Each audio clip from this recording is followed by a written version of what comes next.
existem tantos reis e tantas rainhas no nosso mundo. Você sabia disso? Existem ainda hoje 28 famílias reais, e que são reis, que governam, que são rainhas. Talvez a mais conhecida seja essa carinha que você está vendo aí, né? Talvez por causa da mídia, que está sempre nos informando lá da Inglaterra, a Rainha Elizabeth II. Eu coloquei ela num traje de passeio e num traje real, porque a mensagem vai falar sobre isso, eu acho importante. Então, quando a rainha veste esse traje real, coloca sua coroa na cabeça, e sai, todos os súditos batem palma, e principalmente os ingleses, eles são apaixonados por essa rainha e pela realeza de maneira geral, né? Esse é o rei do Kuwait. Ele está numa família que detém o poder no Kuwait desde 1700, bastante tempo, né? Entra pai, sai filho, e entra pai, sai filho, e vai por aí afora. Quando tem Fórmula 1, lá em Mônaco, todos nós vemos esse camarada na televisão, né, esse rei, o príncipe Albert. Ele é do Principado de Mônaco, e eu creio que o Ayrton Senna foi o único dos pilotos de Fórmula 1 que jogou champanhe nele. Vocês lembram disso? Então ele também é um príncipe. Esse é o imperador do Japão, Akihito. Dizem que ele é o 122º imperador de uma dinastia que vem desde o século VII. Já pensou nisso? Pai, filho, neto, ele é o 122º da dinastia, da família, que é rei sobre o Japão. Agora, alguns desses reis, eles têm autoridade e poder absoluto sobre o país. Eles mandam e tudo tem que acontecer da forma como eles mandam. Outros são apenas figurativos, como a Rainha Elizabeth. Não manda nada, não tem autoridade nenhuma, mas é um marketing muito grande para a Inglaterra, manter aquela família real. E alguns então mandam muito, outros mandam nada, e alguns mandam mais ou menos. Eles têm poder de conselho, de decisão. Mas dentre todos esses, eu quero apresentar para vocês o Senhor, o Rei dos Reis e Senhor dos Senhores. Esse é o nosso Deus, esse é o nosso Senhor Jesus Cristo. Ele é o Senhor de todas as coisas. Mas eu quero iniciar minha mensagem fazendo essa pergunta para vocês. Quando os fundamentos estão sendo destruídos, o que pode fazer o justo? O que são os fundamentos? Deixe-me mostrar um fundamento. Nós estávamos no Palavra da Vida, eu era aluno, acho que do 3º ano, e o Magu, ele era professor de música, recebeu uma ligação do filho dele, que estava, não do filho dele, mas sobre o filho dele que estava lá nos Estados Unidos. O Magu estava lá conosco, regendo o coral, e de repente o telefone toca e diz: queremos falar com o Magu. Quando ele atendeu o telefone, um menino dele, que eu conheci lá no Palavra da Vida, estava nos Estados Unidos, 12 para 13 anos. Estava na sala, em casa, assistindo televisão. Um amiguinho pegou uma arma, um rifle que estava lá pendurado, e não sabia que tinha arma, e falou: vamos brincar! Pá! Matou o filho dele. Naquele momento, os fundamentos do Magu foram destruídos. Alguns dias por trás, os fundamentos da Marilena foram destruídos. Fundamentos podem ser sua condição social, às vezes pode quebrar. Fundamentos pode ser sua família, às vezes pode ficar de pernas para o ar. Quais são os fundamentos que muitas vezes são abalados na sua vida? Quando os fundamentos do justo são destruídos, o que ele pode fazer? Israel estava voltando do cativeiro, como eu falei para vocês. Essa é uma ilustração de uma base, de um fundamento que foi destruído e a casa veio abaixo. Como nós vimos na semana passada, na oração do Jabez, Israel estava vindo depois de 70 anos de cativeiro. E de fato, os fundamentos da nação estavam todos destruídos.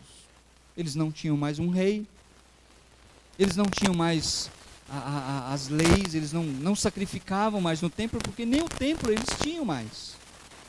Eles não tinham mais suas casas, estavam todas depredadas, suas fazendas estavam todas arruinadas.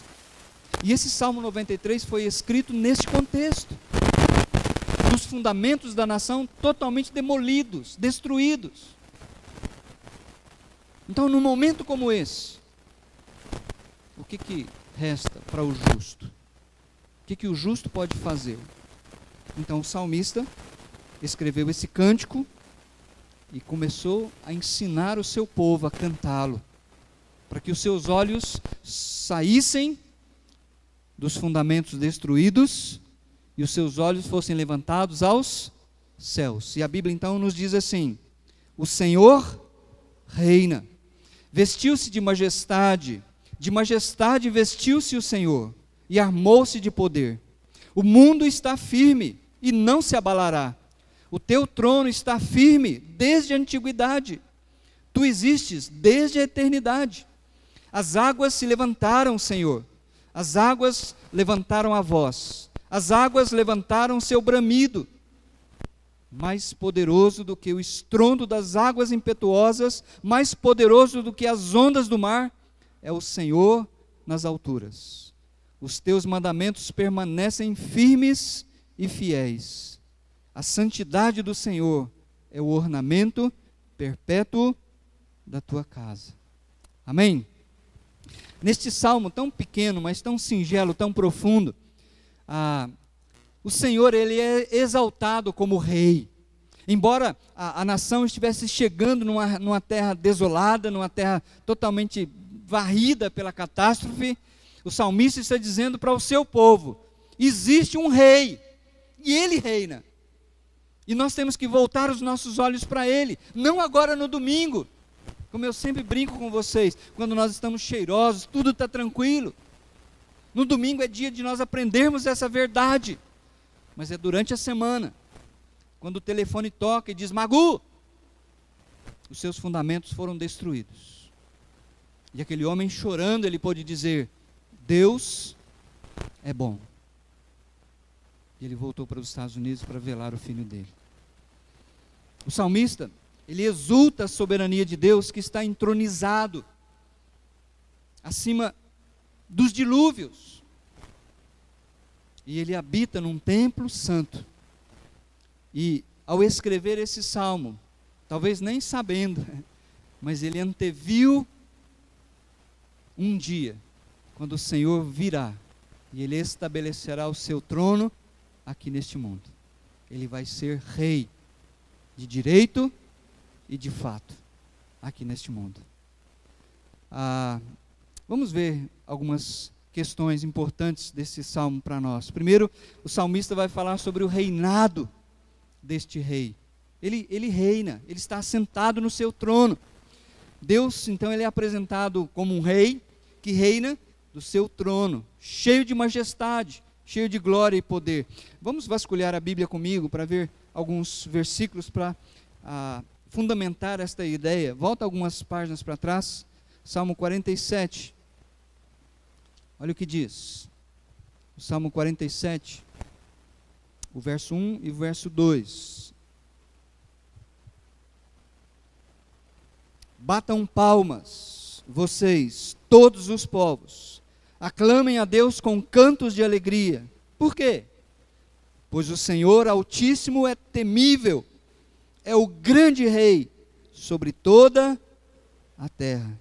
Ele subjugou as nações ao nosso poder, os povos colocou debaixo dos nossos pés. Foi ele quem deu vitórias a Israel para conquistar aquela terra. Aí no versículo 7 ele diz: pois Deus é o rei de toda a terra, cantem louvores com harmonia e arte. Deus reina sobre as nações. Deus está assentado em seu santo trono. Essa é a grande visão que o salmista queria que o seu povo, naquele momento de fundamentos destruídos, tivesse.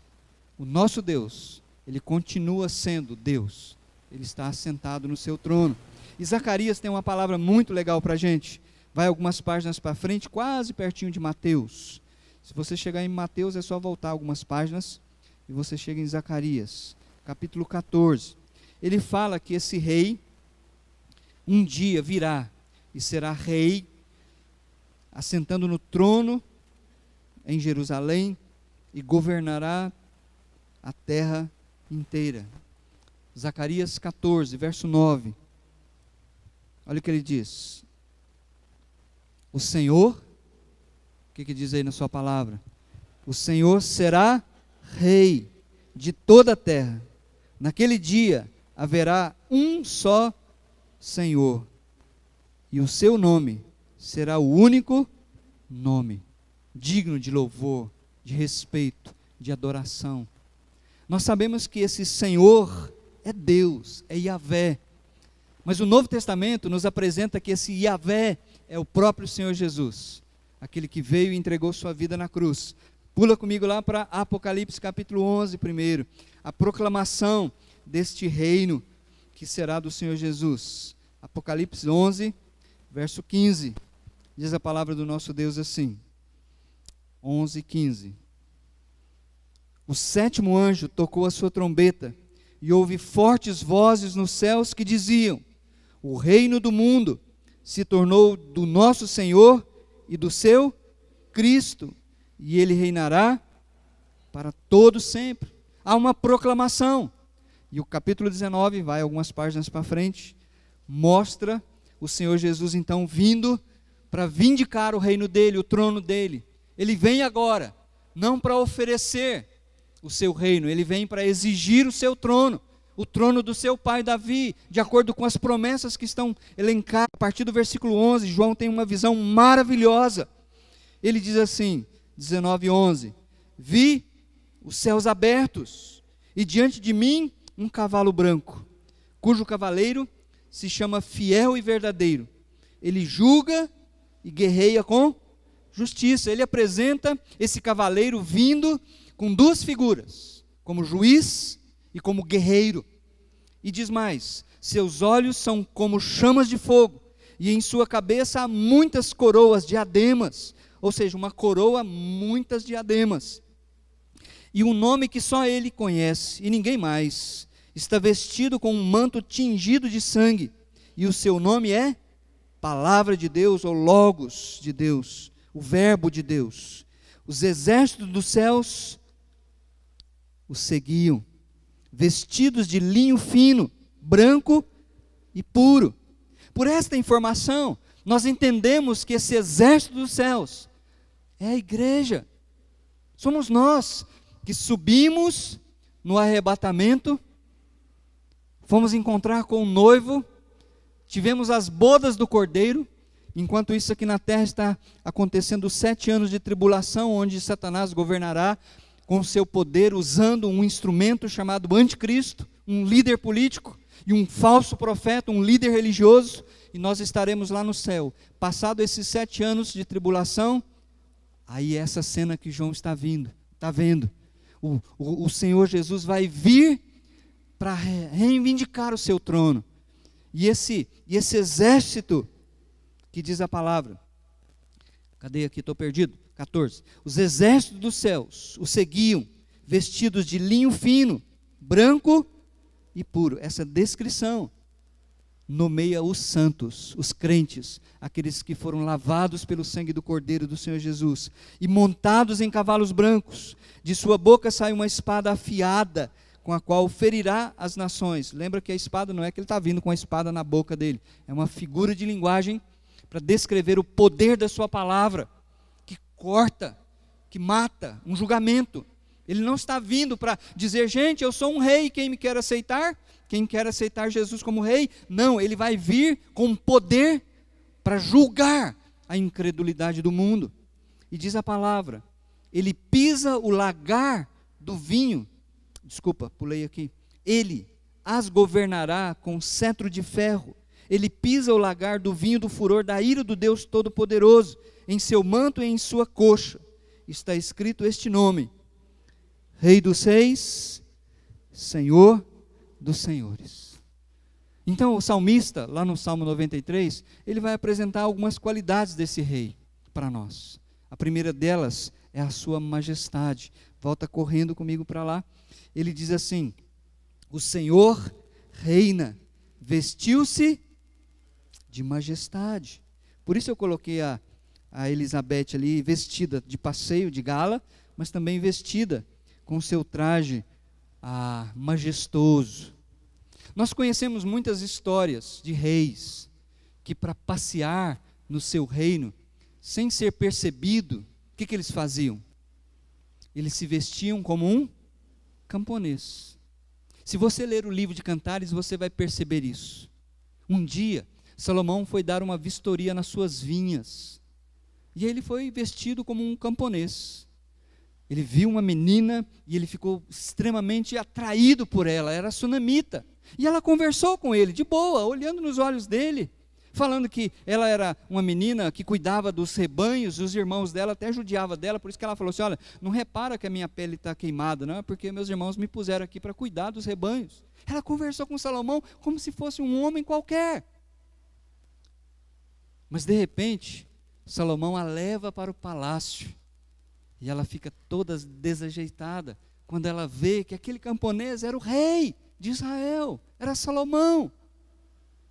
Então, essa figura de linguagem que o salmista está dizendo aqui, é uma linguagem antropomórfica, ele está atribuindo a Deus qualidades de um ser humano, de um rei humano, e ele está dizendo: olha, Deus vestiu-se de majestade. Ele está descrevendo a beleza desse rei, vestido com toda a sua pompa real, e quando o rei se veste assim, os seus súditos se dobram diante dele, nem olham nos seus olhos, se curvam. Então o que eu creio que ele está querendo trazer para nós aqui é a ideia da glória de Deus. Esse rei que nós cantamos hoje à noite, que nós o adoramos, não é um cara lá de cima, ele não é o meu amigão, ele é o rei da glória. Tem um salmo que nós cantamos que fala sobre isso. Quem é o rei? Quem é o rei da glória? E as portas precisam se abrir para que o rei da glória possa entrar. E o salmista continua dizendo assim, que esse rei da glória, esse rei supremo que está acima de tudo e de todos, ele não é só um rei glorioso, mas ele é um rei que tem autoridade. Essa expressão que diz aqui, vestiu-se de majestade vestiu-se o Senhor e armou-se de poder. Na aula de terça-feira eu falei que um dia eu estava numa reunião com o prefeito Odelmo Leão Carneiro, representando a nossa ONG, e num dado momento, não era só eu, todos os presidentes de ONG estavam lá, num dado momento ele, cheio de empáfia, de autoridade, ele chegou e disse assim: ó, o negócio é o seguinte, eu já determinei para os meus assessores obedecerem o meu plano. Só papo, ficou só naquela autoridade, porque na verdade ele não tem poder para cumprir aquilo que ele quer fazer. Ele tem autoridade como prefeito, mas não tem uma autoridade suprema. O nosso papai do céu, sim, o nosso rei, ele tem autoridade suprema sobre tudo e sobre todas as coisas.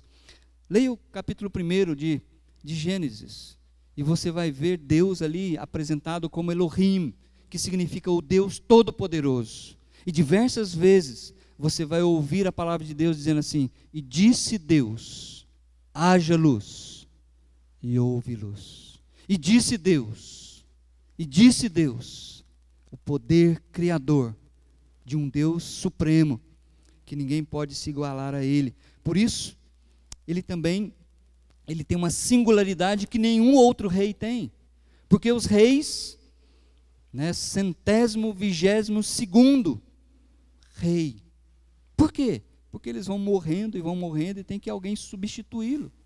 Então o Japão se gaba de ter um rei que é o 122º. Mas o salmista está dizendo que o nosso Deus, ele existe desde a eternidade.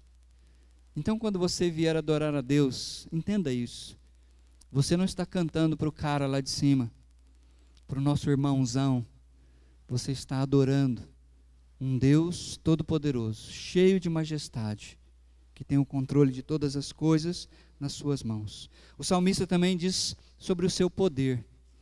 Isso era importante para a nação de Israel entender, porque os fundamentos estavam abalados. Quem poderá nos ajudar? Será que é o Chapolin Colorado? Então o salmista diz, olha, o teu trono, ó Deus, lá no versículo 2, o teu trono está firme desde a antiguidade, tu existe desde a eternidade. Ele vai usar uma outra figura de linguagem para descrever esse poder imenso de Deus. Ele vai falar sobre um dilúvio. Olha o que ele fala no versículo 3 e 4. As águas se levantaram, Senhor. As águas levantaram a voz. As águas levantaram seu bramido. Quantas vezes, meu querido, as águas, as tempestades, têm se levantado contra a gente e têm tentado nos destruir. Vocês se lembram uma vez que Jesus estava passeando de barquinho com os discípulos? E ele tinha tido um dia cheio, ele tinha feito curas, milagres, ele tinha multiplicado pães. Então agora ele está na popa do navio dormindo. E diz a Bíblia que de repente, do nada,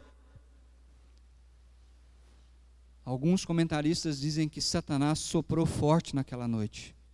E houve um vendaval, que as ondas começaram a solapar o barquinho, e os discípulos, que eram pescadores experientes, eles ficaram com medo. E eles começaram a clamar, a gritar para Jesus: Senhor, Senhor, acorda! Será que o Senhor não se importa conosco? Lembram disso? Não? Vamos comigo lá para Mateus. É uma passagem maravilhosa que nós precisamos ler. É uma passagem que fala desse grande poder, desse Senhor, que é o nosso Deus e Senhor Jesus, o nosso Salvador. Mateus, capítulo 8.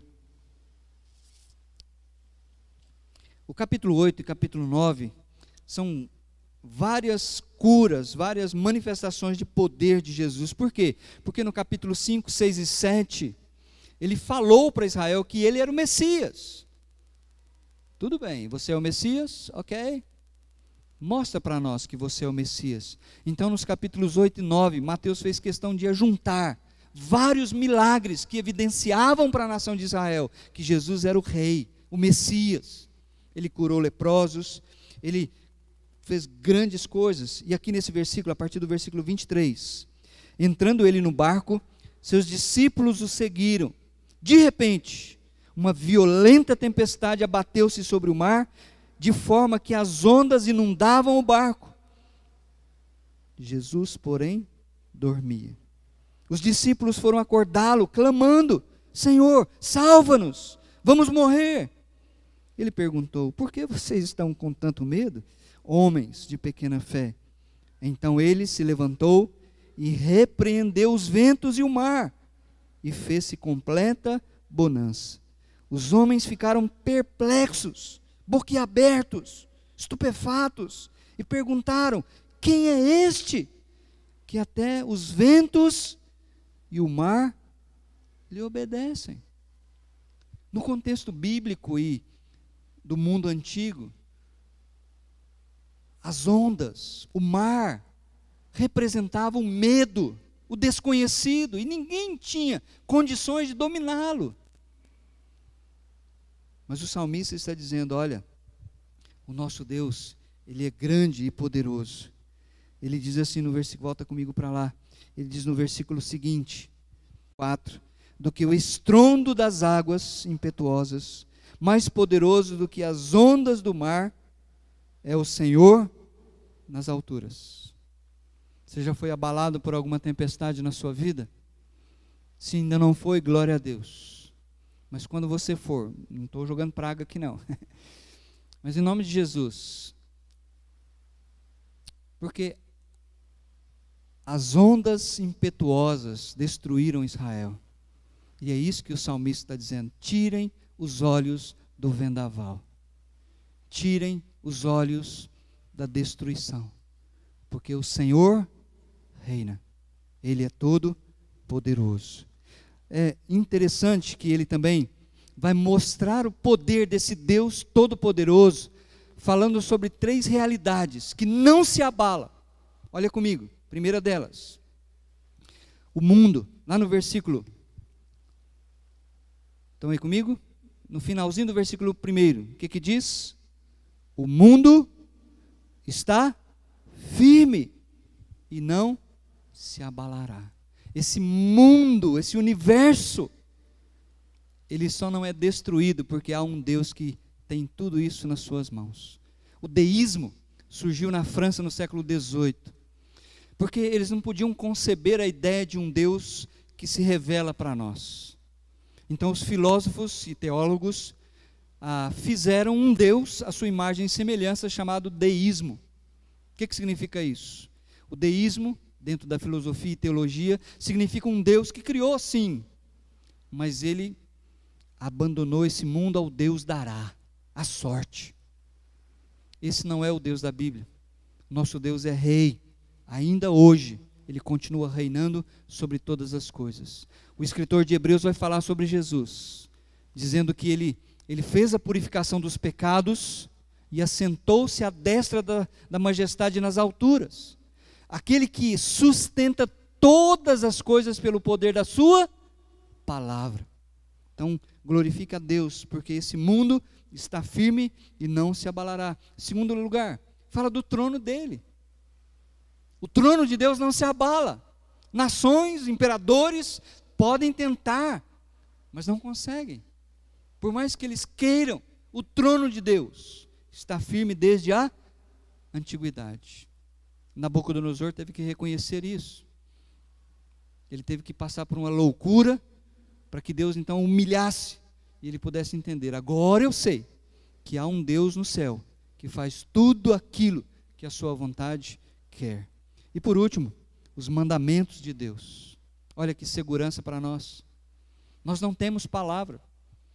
O Odelmo Leão falou, eu determinei, mas ele não é capaz de cumprir aquilo que ele promete, porque ele não tem poder para isso.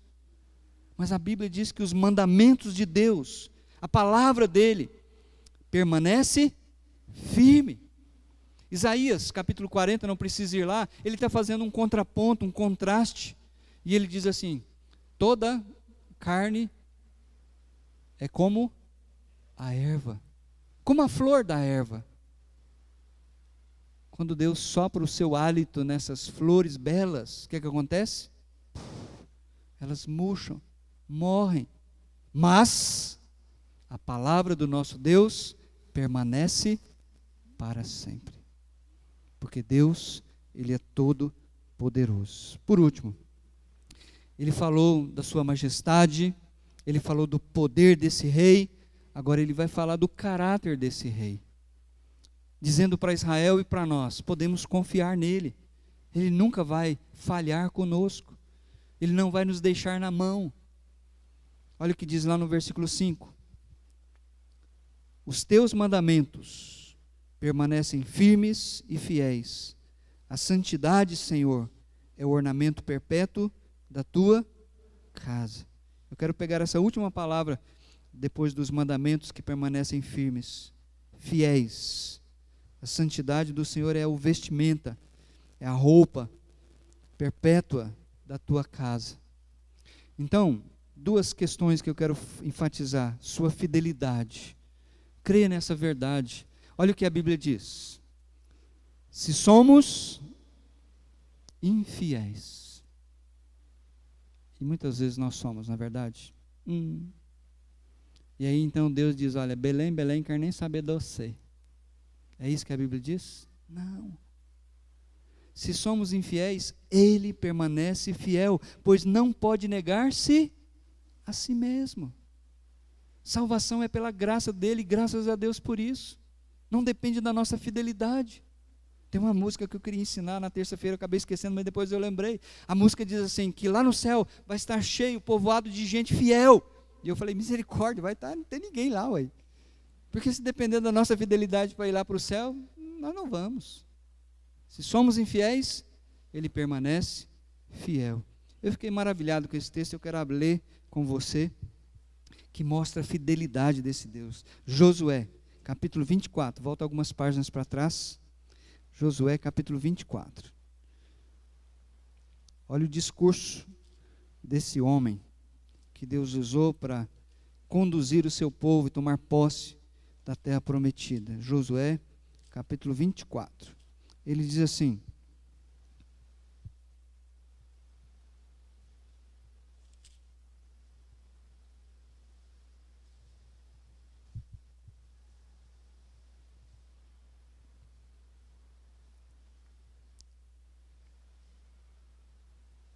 Estão aí comigo? Ele diz assim no versículo 14: agora, estão aí comigo? Agora, temam o Senhor e sirvam-no com integridade e fidelidade. Joguem fora os deuses que os seus antepassados adoraram além do Eufrates e no Egito, e sirvam ao Senhor. Se, porém, não lhes agrada servir ao Senhor, escolham hoje a quem irão servir, se aos deuses que os seus antepassados serviram além do Eufrates, ou aos deuses dos amorreus, em cuja terra vocês estão vivendo. Mas eu, em minha casa, serviremos ao Senhor. Ele nos chama, nos convida a servir esse Deus maravilhoso. E tem uma outra passagem que ele diz assim, olha, nenhuma das boas promessas que o Senhor, o seu Deus, lhes fez, deixou de cumprir-se. Todas se cumpriram. Nenhuma delas falhou.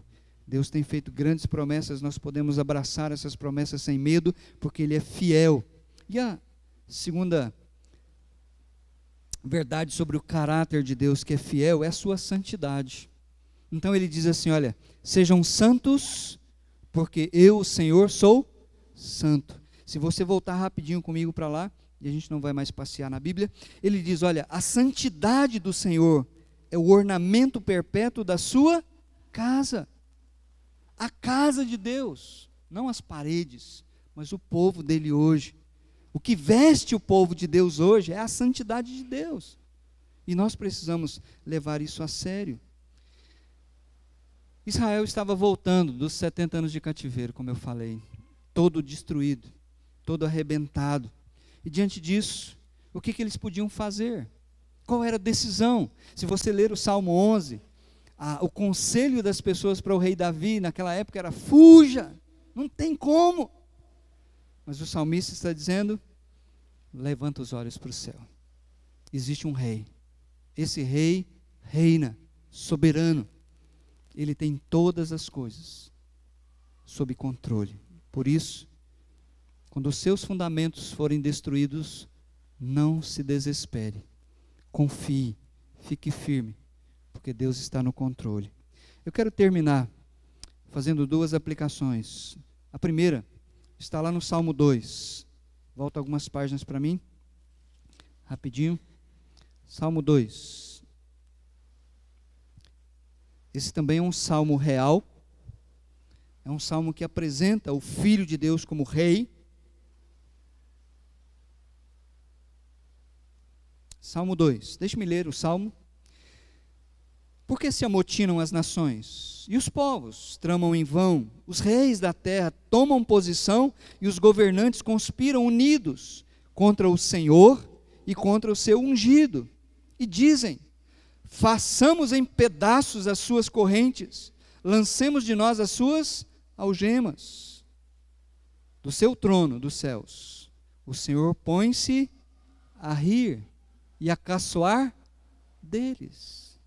Os reis da terra, os imperadores, aqueles que fazem leis, querem de todas as formas fechar a palavra de Deus e não permitir que haja pregação. Eles estão dizendo: olha, vamos sacudir de nós as correntes, o jugo desse Deus, não queremos saber dele. Deus está lá sentado no seu trono, rindo dessas pessoas.